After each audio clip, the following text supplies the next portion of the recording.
सत्य सनातन धर्म की सिद्ध रामदेव पीर महाराज नी श्री नीलकंठ महादेव की अपने अपने मात पिता की गुरुर् ब्रह्मा गुरुर्विष्णु गुरुर्देवो महेश्वर गुरुर्साक्षात् परब्रह्म तस्मै श्री गुरुवे ज्ञानमूलं गुरुर्मूर्ति पूजामूलं गुरुर्पदम् मंत्रमूलं गुरुर्वाक्य मोक्षमूलं गुरुर्कृपा मंत्र सत्यं पूजा सत्यं सत्यं देव निरञ्जनं गुरुर्वाक्य सदा सत्यं सत्यम् एकं परं અહીં ઉપસ્થિત ગાજીપુર ગામની પ્રાથમિક શાળાના આચાર્ય શ્રી સ્નેહલબેનને તથા સર્વે શિક્ષકગણોને મારા હૃદયથી આદેશ પ્રણામ તથા વાલા વિદ્યાર્થી બાળકોને પણ આદેશ પ્રણામ. તમે એક નવા સત્રમાં આગલા ધોરણમાં કહીએ તો બીજામાંથી ત્રીજામાં ત્રીજામાંથી ચોથામાં પ્રવેશ કર્યો બધાએ. એટલે એક પ્રગતિ એક ઉન્નતિ એ આપણા જીવનમાં કંઈક ઉન્નતિની જરૂર છે. શેને બધા કંઈક આગળ વધવા માટે આપણે સિદ્ધાંતોની જરૂર હોય. સિદ્ધાંત વગર કોઈ આગળ વધી શકતું નથી. અને હવે તો એમ કહીએ સનાતન ધર્મ જેવું તમારી જોડે બીજા કરે છે એ તમને ગમતું નથી, એ જ રીતે તમે બીજા કરો નહીં, એ જ સનાતન ધર્મ.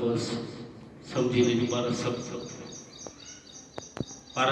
તમારા દફતરની અંદર કોઈ પેન્સિલ ચોરી લે તમને ગમશે? નહીં ગમે.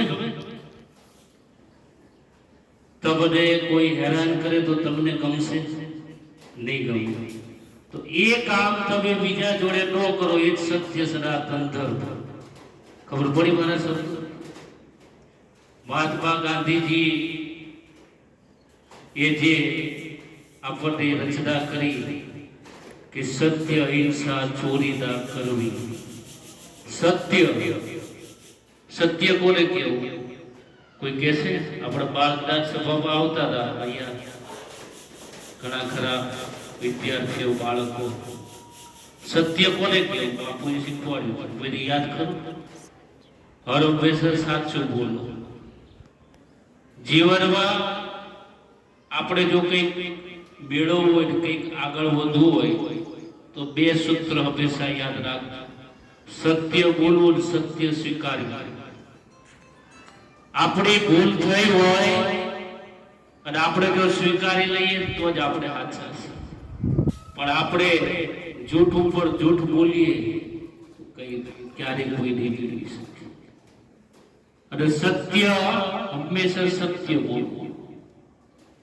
તમારા મા બાપને કોઈ જૂઠું બોલતા તો તમારે મોઢે કહી દેવાનું કે પપ્પા તમે ખોટું બોલો છો. અને બાપુ કહેતા હતા ખોટું બોલવાથી પાપ લાગે. આજે લોકો ઘણા આગળ તો વધી જાય છે. હવે સંતો કહીએ કોઈ રિશ્વત દઈ, કોઈ લાંચ, કોઈ ઓળખાણ, પણ પાત્રતા નથી કેળવાતી. પાત્રતા એક એવી એ છે કે એને જન્મો જન્મ ચાલે. પણ એ પાત્રતા યોગ્યતાના આધારે છે. તમે સાચા અને સારા માણસો બનશો તો ભગવાન આપમેળે જ આપી દેશે. મારા શબ્દો સમજજો, સમજાય છે ને જે બોલું? તમે પાત્રતા ઘણા ચમચી જેટલી કેળવી ભગવાન એટલું જ આપે. કોઈ વાટકી જેટલી મેળવી તો ભગવાન વાટકી જેટલું જ આપશે. કોઈ મોટા કટોરા જેટલી કોઈ પાત્રતા મેળવી તેટલું આપશે. પણ કોકે દરિયા જેટલી પાત્રતા મેળવી તો ભગવાન એના ઉપર ખૂબ મહેરબાન.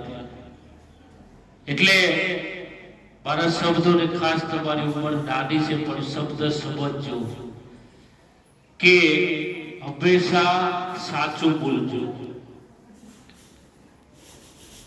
અહિંસા, અહિંસા કોઈને હેરાન કરવા નહીં, અહિંસાવાદી અને ચોરી ન કરો. તમારો જે હાલનો જે ઉંમર છે બાળ સ્વરૂપ, તમે જેવા વિચાર કરશો ને એવા તમે બની જશો. તમે જેવા વિચાર કરશો એવા તમે બનશો.